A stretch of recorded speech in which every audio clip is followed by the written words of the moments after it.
नमस्कार दोस्तों, स्वागत है आपका एक बार फिर से आपके अपने YouTube चैनल पर। आज के ये वीडियो राजस्थान की सभी भर्ती परीक्षाओं के लिए उपयोगी है, चाहे RS हो, रीट हो, फर्स्ट ग्रेड हो, सेकंड ग्रेड हो, पटवारी हो, फोर्थ ग्रेड हो, कांस्टेबल, पुलिस SI हो, LDC हो, पुलिस हो। ठीक है, क्योंकि हम राजस्थान कला एवं संस्कृति एक महत्वपूर्ण टॉपिक जिसमें हर एक एग्ज़ाम में ये क्वेश्चन पूछा जाता है, लोक देवताओं के बारे में हम विस्तार से जानेंगे। ठीक है, MCQ फॉर्मेट में ये क्लास रहेगी। ठीक है, हमने हर एक देवता को डिटेल में उसके ऊपर क्वेश्चन बनाए हैं और एक्सप्लेनेशन भी काफ़ी अच्छा रखा है। ठीक है, तो आपको मज़ा आ जाएगा। पूरा का पूरा जो ये कंसेप्ट है, ये जो आपका इसका रिवीजन हो जाएगा। अगर आपने कभी पढ़ भी नहीं रखा है ना, तब भी आपको ये काफ़ी उसमें समझ आ जाएगा। ठीक है, तो MCQ फॉर्मेट में ये पढ़ने का बहुत ही शानदार अवसर है और बहुत ही शानदार क्लास मैंने आपके लिए बनाई है, आपको मज़ा आ जाएगा।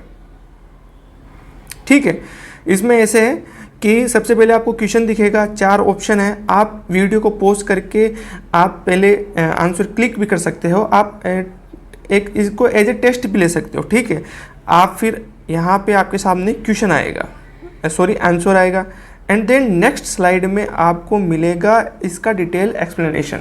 ठीक है, ताकि आप हर एक चीज़ को बारीकी से जान पाए, समझ पाए, उसके आगे पीछे की हर एक इन्फॉर्मेशन खो।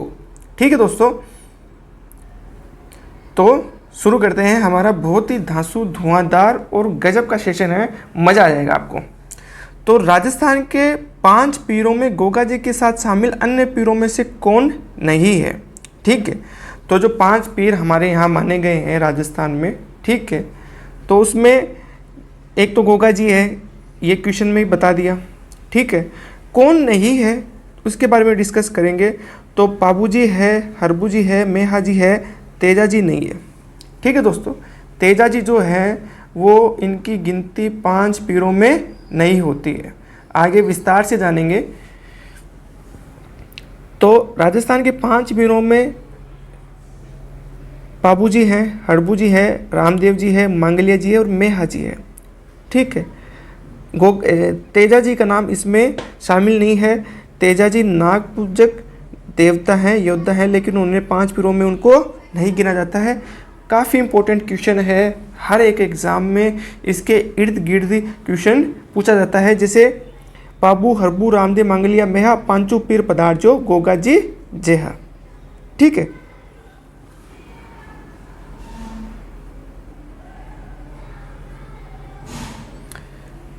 नेक्स्ट क्वेश्चन, गोगा जी की जन्मस्थली और समाधि स्थल क्रमशः कौन से हैं? ठीक है, गोगा जी की जन्मस्थली हमें बताना है इस क्वेश्चन में कि उनका जन्म कहाँ था और उन्होंने समाधि कहाँ ली थी। तो दोस्तों, उनका जो जन्म हुआ था वो ददरेवा सिरसमेड़ी में जगह है, वहाँ हुआ था, और समाधि उन्होंने ली है धुरमेड़ी। ठीक है, ये जो स्थान है वो हनुमानगढ़ में है और ये जो स्थान है वो चूरू में है। ठीक है दोस्तों, तो ददरेवा सिरसमेड़ी आपको यहाँ पे आप वीडियो को पॉज करके आप खुद भी अटेम्प्ट कर सकते हैं, देन आपको आंसर रिफ्लेक्ट होगा एंड फिर हम उसके बाद में आगे की स्लाइड में विस्तार से जानेंगे। गोगा जी का जन्म ददरेवा सिरसमेड़ी में हुआ और समाधि स्थल धुरमेड़ी कहलाता है। इनकी स्मृति में गोगामेड़ी हनुमानगढ़ में मेला लगता है। कब? भाद्रपद कृष्ण नवमी को। गोगा जी का मेला कहाँ लगता है? गोगामेड़ी हनुमानगढ़ में। कब लगता है? भाद्रपद कृष्ण नवमी को। ठीक है, इस दिन गोगा जी की पूजा अश्वारोही भाला लिए हुए योद्धा या सर्प रूप में, वेरी इंपॉर्टेंट, अश्वारोही भाला लिए योद्धा या सर्प रूप में गोगा जी की पूजा होती है, वेरी इंपॉर्टेंट। नेक्स्ट क्वेश्चन की तरफ चलते हैं। लोक मान्यता के अनुसार गोगा जी की पूजा का कौन सा विशेष लाभ माना जाता है? ठीक है, तो हमने पीछे भी इसको डिस्कस करा कि सर्पदंश का विष प्रभावहीन होना ये एक लोक मान्यता है कि इनकी पूजा करने से जो सांप है, सांप के काटने के बाद जो उसका विष बनता है उसका प्रभाव नगण्य हो जाता है, बिल्कुल भी असर नहीं करता है। ओके फ्रेंड्स, गोगा जी को जाहिर पीर कहकर पूजने से सर्पदंश का विष निष्प्रभावी हो जाता है, ऐसी लोक मान्यता है।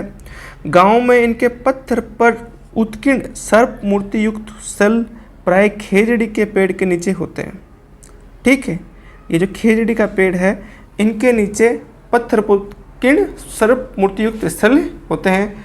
हिंदू इन्हें नागराज और मुस्लिम इन्हें गोगा पीर के रूप में पूजते हैं और कहते हैं। नेक्स्ट क्वेश्चन दोस्तों, वीर तेजाजी का जन्म कब और कहाँ हुआ था? ओके दोस्तों, तो वीर तेजाजी का जन्म हुआ था माघ शुक्ल चतुर्दशी खड़नाल नागौर में। आपका यहाँ पर बी ऑप्शन सही हो जाएगा। खड़नाल नागौर में इनका जन्म हुआ था। कब? माघ शुक्ल चतुर्दशी को। नेक्स्ट क्वेश्चन एक्सप्लेनेशन की तरफ बढ़ते हैं। वीर तेजाजी का जन्म 1073 ईस्वी में खड़नाल नागौर में ग्राम में ताहड़ जी इनके पिता थे एंड माता जी थी इनकी राम कुंवरी जी। ओके, तो राम कुंवरी माता जी, ताहड़ जी इनके पिता थे और माघ शुक्ल चतुर्दशी को इनका जन्म हुआ। तेजा जी को नागों के देवता के रूप में भी पूजा जाता है, गोगा जी को भी नागों के देवता के रूप में एंड तेजा जी को भी। नेक्स्ट क्वेश्चन की तरफ बढ़ते हैं। तेजा जी के जीवन की कौन सी घटना उनके वचन पालन का प्रतीक मानी जाती है? इसमें अब ये है कि इसके पीछे की मैं आपको स्टोरी बताता हूँ कि तेजा जी अपनी पत्नी को लेने अपने ससुराल जा रहे थे। ठीक है, ससुराल कहाँ था उनका? पनेर में था। बीवी कौन थी? बीवी प्रेमल थी। तो बीच में लाछा गुजरी की गायों को जो डाकू है वो लेके चले गए। तो उस लाछा गुजरी ने तेजा जी से गुहार करी कि आप मेरी गायों की रक्षा करो। ठीक है, तो बीच में जब वो गायों की रक्षा करने के लिए जा रहे थे बचाने उनको, तो एक सर्प मिला। ठीक है, तो उस सर्प को तेजा जी ने वचन दिया कि मैं गायों की रक्षार्थ जा रहा हूँ, जैसे मैं अपना काम कर लूँगा लाशा गुजरी को उसकी गाय लौटा दूंगा, फिर मैं तुम्हारे पास आऊँगा। ठीक है, तो लाशा गुजरी की गायों की उन्होंने रक्षा भी की और सर्प के साथ जो वचन है वो भी निभाया। ये उनके जीवन में उनके जो वचन पालन का जो सिद्धांत है, उनका प्रिंसिपल है, ये उसमें आता है। तो ये इसका सही आंसर होगा बी। लाछा गुजरी की गायों की रक्षा व वचन पालन उनके वचन पालन का प्रतीक मानी जाती है। पनेर ससुराल जाते समय लाछा गुजरी की गायों पर मेर जाति के लोग ले गए। ठीक है, ये भी ध्यान रखना भी कौन थे वो मेर जाति के लोग थे। गायों को छुड़ाने के मार्ग में सुरसुरा में सर्प से वचन दिया कि कार्य पूर्ण होने पर वापस आएंगे। घायल अवस्था में लौटकर जी वापस सर्प दंड स्वीकार कर वचन निभाया। यह घटना निर्बल की रक्षा व वचन पालन के लोक संदेश का प्रतीक है। ठीक है, नेक्स्ट क्वेश्चन। लोक मान्यता के अनुसार तेजा जी से जुड़ी कौन सी परंपरा सर्पदंश निवारण से संबंधित है? ठीक है, तो ये है दाएं पैर में तेजा जी की तांत यानी डोरी बांधना। इससे सर्पदंश यानी सांप के काटने का जो घाव है, जो उसका इफेक्ट है, प्रभाव है, वो खत्म हो जाता है, आदमी ठीक हो जाता है। ऐसी लोक मान्यता है। ओके फ्रेंड्स, मान्यता है कि सर्पदंशित व्यक्ति के दाएं पैर में तेजा जी की तांत डोरी बांधने पर विष प्रभावी हो जाता है। तेजा जी को तलवारधारी घोड़े पर सवार योद्धा के रूप में दर्शाया जाता है जिसकी जीवा को सर्प डस रहा है। भाद्रपद शुक्ल दशमी, जिसको तेजा दशमी भी कहते हैं, पर परबतसर नागौसर में विशाल पशु मेला आयोजित होता है। ठीक है, तेजा दशमी कब मनाई जाती है? भाद्रपद शुक्ल दशमी को। ठीक है, परबतसर नागौर में पशु मेला कब आयोजित होता है? तेजा दशमी पर। तो इस स्लाइड में काफ़ी क्वेश्चन आपके कवर हो रहे हैं, आप इसको ध्यान में रखिएगा। नेक्स्ट क्वेश्चन की तरफ चलते हैं। बाबूजी का जन्म एवं वीरगति क्रमशः कब और कहाँ हुई थी? ठीक है, तो बाबूजी का जन्म 1239 ईस्वी कोल्लू में हुआ, बाड़मेर कोल्लू में, और 1276 ईस्वी में युद्ध करते हुए ये वीरगति को प्राप्त हो गए। एक्सप्लेनेशन देखते हैं इसका। बाबूजी का जन्म 1239 ईस्वी में धांधल जी राठौड़ के यहाँ कोल्लू फलोदी में हुआ। ठीक है, धांधल जी राठौड़ इनके पिता थे। ओके, विवाह के समय देवल चांदनी की गायों को छुड़ाने गए और 1276 ईस्वी में युद्ध में वीरगति को प्राप्त हो गए। ठीक है, यानी इन्होंने शादी कर रहे थे, 3 फेरे ले लिए थे। चौथे फेरे में देवल चांदनी आई और उन्होंने गायों को छुड़ाने के लिए गुहार लगाई। किससे? बाबूजी से। और वो गायों की रक्षार्थ युद्ध करते हुए युद्ध में मारे गए। इनके जन्म को लेकर एक मान्यता है कि इनका जन्म जूना खारी खाबड़ गांव में अप्सरा के गर्भ में से हुआ था। ये इसके बारे में एक लोक मान्यता है। इस पर भी क्वेश्चन पूछ सकते हैं, आप इसको याद रखिएगा। बाबूजी को ऊंटों के देवता क्यों कहा जाता है, यानी बाबूजी की ऊंटों के देवता के रूप में पूजा होती है? ये इसलिए होती है कि मारवाड़ में सर्वप्रथम ऊंट लाने का जो श्रेय है वो बाबूजी को जाता है। वही सर्वप्रथम मारवाड़ में ऊंट लेके आए थे। तो बाबूजी को ऊंटों के देवता के रूप में पूजा जाता है। एक तो ये फैक्ट हो गया कि ऊंटों के देवता के रूप में बाबूजी, और मारवाड़ में सर्वप्रथम ऊंट लाए थे बाबूजी। ऊंट स्वस्थ होने पर भोपो भोपियों द्वारा बाबूजी की फड़ गाई जाती है। ठीक है, बाबूजी की फड़ किसके द्वारा गाई जाती है? भोपे भोपियों द्वारा। बाबूजी की प्रतिमा या प्रतीक रूप में उन्हें किस प्रकार दर्शाया जाता है? तो बाबूजी को हाथ में भाला लिए अश्वारोही के रूप में दर्शाया जाता है। ठीक है, अब इसमें कई बार क्या होता ना, इसमें जैसे बाबूजी ऊँटों के देवता है तो ऑप्शन में रहेगा कि ऊँट पर सवार योद्धा के रूप में, वो गलत होगा, ये डिस्ट्रैक्शन है। ठीक है, रेड फ्लैगिंग है, ये गलत होगा। हाथ में भाला लिए हुए अश्वारोही घोड़े पर सवार, भाला लेकर बाबूजी सवार है, ये उनका प्रतीक चिन्ह है और ऐसी इनकी प्रतिमा बनाई जाती है एंड उसकी पूजा की जाती है। बाबूजी का मुख्य पूजा स्थल कोल्लू फलोदी है, जो उनका जन्म स्थान है, जहाँ प्रतिवर्ष मेला लगता है। इनका प्रतीक चिन्ह भाला लिए घोड़े पर सवार योद्धा है। इन्हें लक्ष्मण जी का अवतार माना जाता है। जो इनके फॉलोअर है, ठीक है, वो इनको लक्ष्मण जी का अवतार मानते हैं। नेक्स्ट क्वेश्चन की तरफ बढ़ते हैं। देवनारायण जी के पिता भोजा गुर्जर एवं 23 भाइयों की मृत्यु किस कारण से हुई थी? तो विनायक के शासक से संघर्ष करते हुए देवनारायण जी के पिता भोजा गुर्जर एवं 23 भाइयों की उनकी मृत्यु हो गई थी। यह आपका सही आंसर है बी। एक्सप्लेनेशन देखते हैं इसकी व्याख्या। देवनारायण जी के पिता भोजा गुर्जर व उनके 23 भाई विनायक के शासक से संघर्ष में मारे गए। पिता की मृत्यु उनके जन्म से पूर्व ही हो चुकी थी। इनकी माता सेदू, जो कि फादर की तो डेथ हो गई, तो वो इनकी जो माता है वो अपने पीहर, उनका जो पीहर था वो मालवा में था, तो मालवा लेकर चली आ गई। देवनारायण जी का विवाह किससे हुआ था और कहाँ हुआ था? तो देवनारायण जी का विवाह हुआ था पीपल देश से, धारा नगरी में। ठीक है, किससे हुआ था? पीपल देश से। और कहाँ हुआ था? धारा नगरी में हुआ था। ए आंसर अपना सही होगा। 10 वर्ष की आयु में बदला लेने लौटते समय धारा नगरी में रुके। वो अपनी बाप की जो मौत है, मृत्यु, उसका बदला लेने के लिए आप लौट रहे थे, तो लौटते समय धारा नगरी में रुके। वहीं पर उनकी जय सिंह देव परमार की पुत्री पीपल देश से उनका विवाह हो गया। विवाह के बाद बिनाए जाकर ठाकुर को युद्ध में मारकर अपने पिता का बदला लिया। ठीक, नेक्स्ट क्वेश्चन। देवनारायण जी के अनुयायियों द्वारा गाए जाने वाले बगड़ावत का काव्य पूर्ण होने में लगभग कितना समय लगता है? तो इसमें लगता है 6 माह। ऑप्शन नंबर जो सी है वो अपना होगा सही आंसर। ओके फ्रेंड्स, तो देवनारायण जी का मुख्य पूजा स्थल कहाँ है? आसीन भीलवाड़ा में। भाद्रपद शुक्ल सप्तमी को मेला लगता है। मुख्य अनुयायी गुज्जर है। जो देव जी की फड़ व बगड़ावत का काव्य गाते हैं। किंवदंती है कि प्रतिदिन 3 पैर गाने पर यह 6 माह में पूरा हो जाता है। ठीक है, ये एक फैक्ट है। देवनारायण जी का मुख्य पूजा स्थल, मेला कब लगता है? भाद्रपद शुक्ल सप्तमी। मुख्य अनुयायी गुज्जर, देव जी की फड़ व बगड़ावत का काव्य करते हैं। तो 1, 2, 3, 4 और 5, एक स्लाइड में आपको 5-6 क्वेश्चन मिल जा रहे हैं एक्सप्लेनेशन से। हर एक फैक्ट इंपॉर्टेंट है। मल्लीनाथ जी ने 1378 ईस्वी में किसके आक्रमण को पराजित किया था? तो उन्होंने किया था जो निजामुद्दीन है, मालवा के सूबेदार की सेना है, उसके आक्रमण को पराजित किया था। किसने? मल्लीनाथ जी ने। कब? 1378 ईस्वी में। विस्तार से देखते हैं दोस्तों इसको।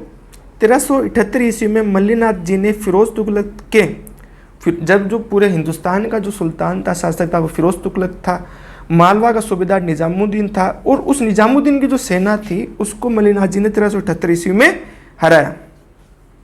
यह युद्ध राज्य विस्तार के क्रम में हुआ था। इनकी वीरता और सैन्य नेतृत्व क्षमता का यह प्रमुख उदाहरण था। अगला क्वेश्चन विस्तार से जानते हैं। मल्लिनाथ जी को योग साधना की दीक्षा किसने दी? तो ये दी उनको उगम सिंह भाटी ने।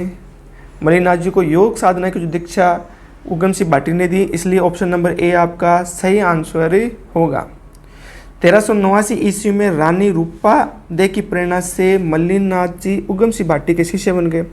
उनकी बीवी थी रानी रूपा दे, और उन्होंने प्रेरित किया तो वो मल्लिनाथ जी उगम सिंह भाटी के शिष्य बन गए। इन्होंने योग साधना की दीक्षा मिली और वे भविष्य दृष्टा एवं सिद्ध पुरुष माने गए। यानी कौन भविष्य दृष्टा एवं सिद्ध पुरुष माने गए? मल्लिनाथ जी। लोक कथाओं में इनके चमत्कारों का विशेष वर्णन मिलता है। ये भी इम्पोर्टेंट है, पूछ लेते हैं कि किन के चमत्कारों का विशेष वर्णन मिलता है, भविष्य दृष्टा एवं सिद्ध पुरुष किसे माना गया, कहा गया है। ये पूरी की पूरी स्लाइड ही इम्पोर्टेंट है। अगला क्वेश्चन, मल्लिनाथ जी के सम्मान में लगने वाला प्रसिद्ध पशु मेला कहाँ और कब आयोजित किया जाता है? तो दोस्तों तिलवाड़ा में चैत्र कृष्ण एकादशी से चैत्र शुक्ल एकादशी तक मल्लिनाथ जी के सम्मान में पशु मेला आयोजित होता है। ऑप्शन नंबर बी अपना सही आंसर होगा। मल्लिनाथ जी का मंदिर तिलवाड़ा बाड़मेर में लूनी नदी के तट पर है। अब ये भी पूछ लेते हैं कि मल्लिनाथ जी का मंदिर किस नदी के तट पर है? तो लूनी नदी के तट पर। ये एक बात हुई। प्रतिवर्ष चैत्र कृष्ण एकादशी से चैत्र शुक्ल एकादशी तक विराट पशु मेला लगता है। जोधपुर का पश्चिमी परगना मालानी इनके नाम पर रखा गया था। जोधपुर का पश्चिमी परगना उसको मालानी नाम से जाना जाता है। क्यों? क्योंकि वो मल्लिनाथ जी से उसी क्षेत्र में वो एक्टिव थे। नेक्स्ट क्वेश्चन, रामदेव जी ने रामदेवरा रुणेचा गांव बसाने के बाद कब जीवित समाधि ली थी? ठीक है, तो उन्होंने जीवित समाधि ली थी 1458 ईस्वी में भाद्रपद शुक्ल दशमी को। भाद्रपद शुक्ल एकादशी को 1458 ईस्वी में रामदेव जी ने जीवित समाधि ली। ये एक बात। रुणेचा किसने बसाया? रामदेव जी ने बसाया। ठीक है, तो ऑप्शन नंबर बी है इसका सही आंसर होगा। विस्तार से जानते हैं। रामदेव जी का जन्म उर्दू काश्मीर शिव बाड़मेर में हुआ और वे मल्लिनाथ जी के समकालीन थे। अब ये पूछ लेते हैं कि रामदेव जी किसके समकालीन थे? मल्लिनाथ जी के। और मल्लिनाथ जी किसके समकालीन थे? रामदेव जी के। ये एक बात हुई। विवाह इनका अमरकोट के दलजी सोडा की पुत्री नेतलदे से हुआ है। नेतलदे बरतार। ठीक है, विवाह अमरकोट के दलजी सोडा की पुत्री नेतलदे से हुआ। 1458 ईस्वी में भाद्रपद शुक्ल एकादशी को रामदेवरा रुणेचा में जीवित समाधि ली। भाद्रपद शुक्ल एकादशी को रामदेवरा रुणेचा में जीवित समाधि ली। ओके दोस्तों, अगला नेक्स्ट क्वेश्चन पर हम प्रोसीड करते हैं। रामदेव जी से संबंधित थान शब्द का क्या अर्थ है? ठीक है, थान शब्द किस लोक देवता से संबंधित है? रामदेव जी से। एक बात, थान शब्द का क्या अर्थ है? गांव में किसी वृक्ष के नीचे ऊंचा चबूतरा जहां पगलिए स्थापित हो, उसका मीनिंग है थान। ठीक है, थान वह स्थान है जहाँ राम जी के प्रतीक चिन्ह पगलिया स्थापित होते हैं। रामदेव पगलिया किस लोक देवता का प्रतीक चिन्ह है? रामदेव जी का प्रतीक चिन्ह है। एक क्वेश्चन, ये प्राय किसी वृक्ष के नीचे ऊंचे चबूतरे पर होता है। ग्रामीण क्षेत्रों में रामचा पीर की स्मृति और श्रद्धा का प्रमुख प्रतीक है। अगले क्वेश्चन पर चलते हैं दोस्तों। रामदेव जी द्वारा स्थापित कामड़िया पंथ के संदर्भ में निम्न में से कौन सा कथन सही है? ठीक है, तो ये इनके अनुयायी प्रतिवर्ष मकर संक्रांति पर रामदेवरा में एकत्रित होते हैं। गलत। यह पंथ जाति प्रथा मूर्ति पूजा का समर्थन करता है, नहीं विरोध करता है। इसका मुख्य केंद्र अजमेर है, नहीं है। तो इस पंथ के अनुयायी मेले में तेरताली नृत्य करते हैं। ये आपका सही आंसर है। कामड़िया पंथ की स्थापना स्वयं रामदेव जी ने की। इनके अनुयायी भाद्रपद शुक्ल द्वितीया से आयोजित मेले में 13 ताली नृत्य प्रस्तुत करते हैं। रामदेव जी ने जाति प्रथा, मूर्ति पूजा और तीर्थ यात्रा का विरोध किया। नेक्स्ट क्वेश्चन देखते हैं। कर्नल टोड के अनुसार मेहुजी मांगलिया का जन्म किस वंश की किस शाखा में हुआ था? तो कर्नल टोड के अनुसार मेहुजी मांगलिया का जन्म गहलोत यानी गोहिल वंश की मांगलिया शाखा में हुआ था। विस्तार से जानते हैं दोस्तों। मेहुजी मांगलिया राजस्थान के पंच पीरों में गिने जाते हैं। कर्नल टोड के अनुसार वे गहलोत गोहिल वंश की मांगलिया शाखा से संबंधित थे। स्वाभिमानी स्वभाव के कारण उनके कई शत्रु बन गए थे। मेहुजी मांगलिया को वीर गति किस कारण से प्राप्त हुई? ठीक, तो इसका आंसर है भाटियों से युद्ध में गायों की रक्षा करते हुए उनको वीर गति प्राप्त हुई। किसको? मेहुजी मांगलिया जी। मेहुजी मांगलिया जी जो हमारे लोक देवता है, वो भाटियों से युद्ध करते हुए गायों की रक्षार्थ मारे गए। अपने स्वाभिमान और वीरता के लिए प्रसिद्ध थे। गायों की रक्षा भाटियों से युद्ध करते हुए शहीद हुए। उनकी वीरता की कथाएं मारवाड़ में आज भी प्रचलित हैं। मेहुजी मांगलिया जी का मंदिर कहाँ स्थित है और वहाँ कब मेला कब बढ़ता है? तो इनका जो मुख्य मंदिर है वो बापिणी जोधपुर में है। ठीक है, और भाद्रपद कृष्ण अष्टमी को मेला बढ़ता है। तो ऑप्शन नंबर बी आपका सही होगा। ओके, तो मेहुजी मांगलिया जी का प्रमुख मंदिर बापिणी जोधपुर में है। ये एक बात। यहाँ भाद्रपद कृष्ण अष्टमी को मेला आयोजित होता है।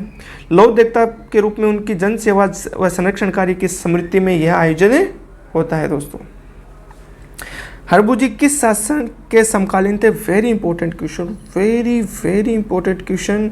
ये फैक्ट तो इतनी बार रिपीट होता ना, जिसकी कोई हद नहीं है, इसको याद कर लीजिए। तो राव जोधा के समकालीन थे। ठीक है, 1438 से 1489 के बीच में राव जोधा जी इनका ये जीवन रहा और उसी टाइम में उन्हीं के समकालीन हड़बू जी है। ठीक है, तो ऑप्शन नंबर बी आपका सही आंसर हो जाएगा। हड़बू जी बुंडेल नागौर के महाराज सांकला के पुत्र थे। ठीक है, हड़बू जी बुंडेल नागौर में एक जगह है, वहाँ महाराज सांकला के पुत्र थे। वे राव जोधा के समकालीन थे और मंडोर को मेवाड़ से मुक्त कराने में उनकी सहायता की थी। रामदेव जी की प्रेरणा से इन्होंने अस्त्र शस्त्र त्याग कर गुरु बालीनाथ जी से दीक्षा ली। ये वाली स्लाइड वेरी इंपॉर्टेंट। हड़बू जी किसके समकालीन थे? रामदेव जी के। रामदेव जी ने उन्होंने प्रेरणा दी और उन्हीं से प्रेरित होकर उन्हें गुरु बालीनाथ, उन्होंने अस्त्र शस्त्र सब त्याग दी और गुरु बालीनाथ जी से दीक्षा ले ली। ठीक है, याद रखना दोस्तों, वेरी इंपॉर्टेंट। पूरी स्लाइड इंपॉर्टेंट है। हड़बू जी को बेंगटी गांव किसने और किस कारण से प्रदान किया था? तो इसमें कोई दो राय नहीं है कि राव जोधा ने मंडोर को मेवाड़ से मुक्त कराने में जो उनको आशीर्वाद दिया था, उनको जो कटार भेंट दी थी या सहयोग जो था उनका, उसकी वजह से उनको बेंगटी गांव दिया गया। हड़बू जी ने राव जोधा को आशीष और कटार देकर मंडोर को मुक्त कराने में सहायता की। इसके बदले जोधा ने उन्हें बेंगटी गांव प्रदान किया। वह शकुन शास्त्री वचनसिद्ध और चमत्कारी महापुरुष के रूप में प्रसिद्ध थे। शकुन शास्त्री के रूप में किस लोक देवता को शकुन शास्त्री माना जाता है? हड़बू जी को। ठीक है, तो ये क्वेश्चन है। ये हर एक जो एक्सप्लेनेशन में विस्तार आपको बता रहा हूँ, यहाँ पर हर एक लाइन एक क्वेश्चन है। ठीक है, गांव कौन सा दिया? बेंगटी। किसने दिया? राव जोधा ने। किसको? हड़बू जी को। ठीक है, हड़बू जी ने किस तरह उनकी मदद की थी? उनको आशीष दिया था और कटार देकर मंडोर को मुक्त करने का आशीर्वाद दिया। ठीक है, तो ऐसी कुछ चीज़ें हैं आपको याद रखनी है। हड़बू जी के मंदिर में श्रद्धालु कौन सी विशेष वस्तु की पूजा करते हैं? गाड़ी की पूजा करते हैं। Very important. हड़बू जी का प्रमुख स्थान बेंगटी फलोदी है। मनोतीपूर्ण होने पर भक्त उनके मंदिर में हड़बू जी की गाड़ी की पूजा करते हैं। यह परंपरा उनकी वचन सिद्धि और चमत्कारी महिमा से जुड़ी है। और यह आज का हमारा जो ये लोक देवता का जो सेशन है जो हम लेके आए हैं, यह इसका लास्ट क्वेश्चन है। इसके बाद हम अगले वीडियो में लोक संत है, उस वीडियो को विस्तार से पढ़ेंगे।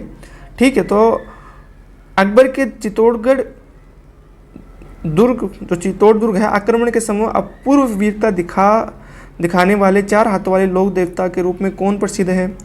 तो कल्ला जी हैं, जिनको 4 हाथों वाला देवता कहा जाता है, और उन्होंने जो अकबर ने चित्तौड़ दुर्ग पर आक्रमण किया था उनके समय उन्होंने अपूर्व वीरता दिखाई थी। तो ऑप्शन नंबर बी अपना ठीक होगा। कल्ला जी ने अकबर के चित्तौड़ दुर्ग आक्रमण में अद्वितीय वीरता व साहस प्रदर्शित किया। मेवाड़ अंचल में इन्हें 4 हाथों वाले लोक देवता के रूप में पूजा जाता है। मान्यता है कि सिर कटने के बाद भी उनका धड़ मुगलों से लड़ता हुआ रुंडेला तक पहुंचा। ठीक है, तो दोस्तों ये था हमारा आज का सेशन। उम्मीद करता हूँ आपको अच्छा लगा होगा। वीडियो में क्या आपको अच्छा लगा और क्या हम इसको और इम्प्रूव कर सकते हैं, ठीक है, आप बताइएगा। एंड नेक्स्ट वीडियो के लिए आप चैनल को सब्सक्राइब कर लीजिए ताकि नेक्स्ट वीडियो जब आए तो आपको अपडेट मिलते रहे, ठीक है। और कल जिन भी बच्चों का पटवारी का एग्ज़ाम है उनको ऑल द बेस्ट। आप आराम से रहिए, शांत रहिए, कुछ मत करिए। अभी ये जो टाइम है इम्पोर्टेंट है, ठीक है। इसमें खुद को जितना शांत और काम रखोगे उतना आपके लिए बेहतर है। और बेधड़क आपने मेहनत कर ली, ठीक है, आपने सब कुछ किया। अब जो चीज़ें हैं वो आपके हाथ में नहीं है। अब आप खुद को नॉर्मल रखिए और ज़्यादा से ज़्यादा पॉजिटिव चीज़ों को सोचिए ताकि आप एग्ज़ाम में अच्छा परफॉर्म कर पाएँ एंड आप अपनी ड्रीम जॉब ले पाएँ, ठीक है। इन्हीं शुभकामनाओं के साथ दोस्तों अलविदा, बाय बाय, अगले वीडियो तक।